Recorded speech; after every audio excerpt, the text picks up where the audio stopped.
Hey, Drew. Oh, hey. Can you help us build a bike? Sure, I can. So what are we building today? Today, we're going to unbox and assemble a Schwinn hybrid bike. Tools needed for assembly include 4, 5, and 6 millimeter hex keys, a flathead screwdriver, a Phillips head screwdriver, a box cutter, cable cutter, or scissors, and a pedal wrench or adjustable wrench. Locate the zip strip tab at the top corner of the box. Pull the tab all the way across the box, then open the box top. If your box doesn't have a zip strip, use a flat screwdriver to open the box top. Remove the entire bike from the box and set it on top of the box. Snip off the straps holding the front wheel to the bike and remove all additional packaging from the wheel.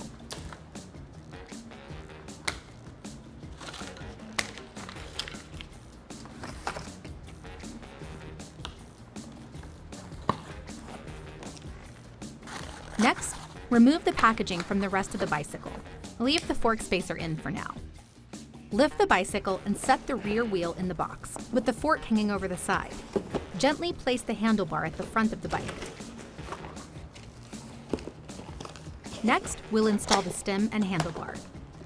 Remove all packaging from the handlebar and stem.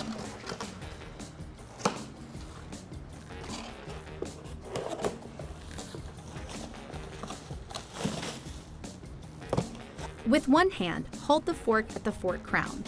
With the other hand, use a 5 millimeter hex wrench to loosen and remove the bolt, top cap, and cardboard spacer from the fork. While still holding the fork, slide the stem over the fork steerer.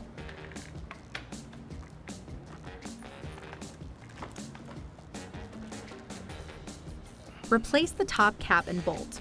Use the 5 millimeter hex wrench to tighten the bolt so it's snug, but not tight.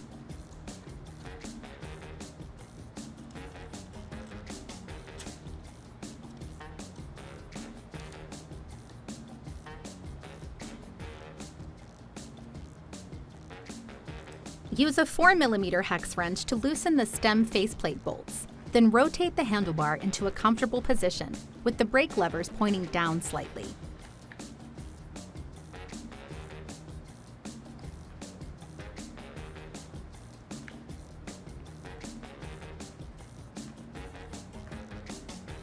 Center the handlebar in the stem using the markings on the handlebar. Then evenly tighten the 4 millimeter faceplate bolts in a crisscross pattern.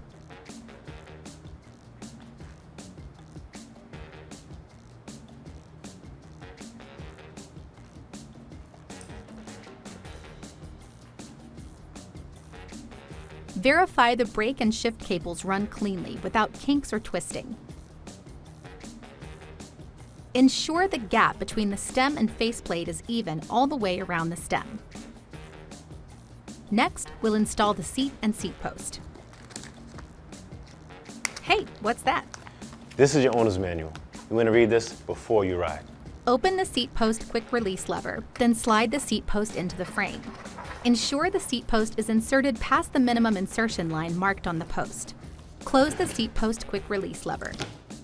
Lift the bike out of the box and set it on the ground standing straight up. Next, we'll install the front wheel. Inside the small box are the pedals, as well as the quick release skewer for the front wheel. Locate the quick release skewer. There should be an adjusting nut, 2 springs, and the quick release lever. Remove the adjusting nut and 1 spring. Insert the quick release skewer through the front wheel axle from the side opposite the brake disc. Reinstall the spring, narrow in first, and lightly tighten the adjusting nut. The order on the axle should be adjusting nut, spring, wheel, the second spring, then the quick release lever. With your foot, remove the fork spacer at the dropouts. To install the front wheel, lift the front of the bike and roll the wheel back, ensuring the brake disc goes into the brake caliper. Then lower the fork dropouts onto the axle. Slowly tighten the adjusting nut and check the quick release lever to ensure it's tight enough.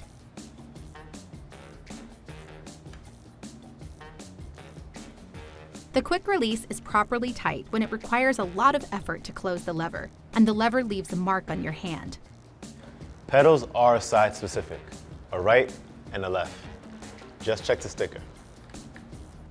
The right side of the bike has the gears and the chain. Always remember, thread in the direction of the front wheel. Install the right pedal, threading in the direction of the front wheel. Then use a pedal wrench or adjustable wrench to fully tighten.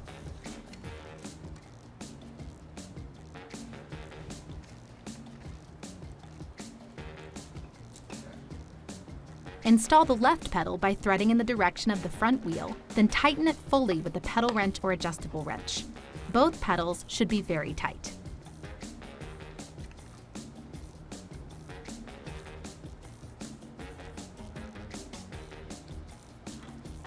Ensure the rear reflector is pointing straight back, then tighten the bolt to secure it into place. Rotate the front reflector so it points straight forward, then tighten the bolt to secure it.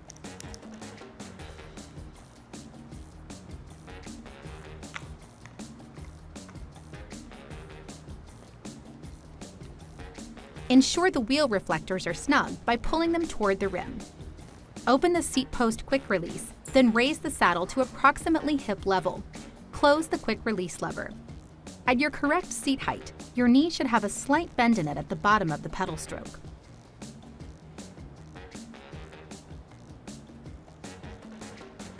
Use a 4mm hex key to fully tighten the stem bolts in a crisscross pattern.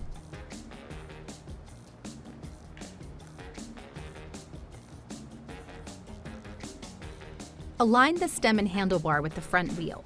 Then use a 5mm hex key to tighten the 2 bolts at the back of the stem, securing the stem to the fork.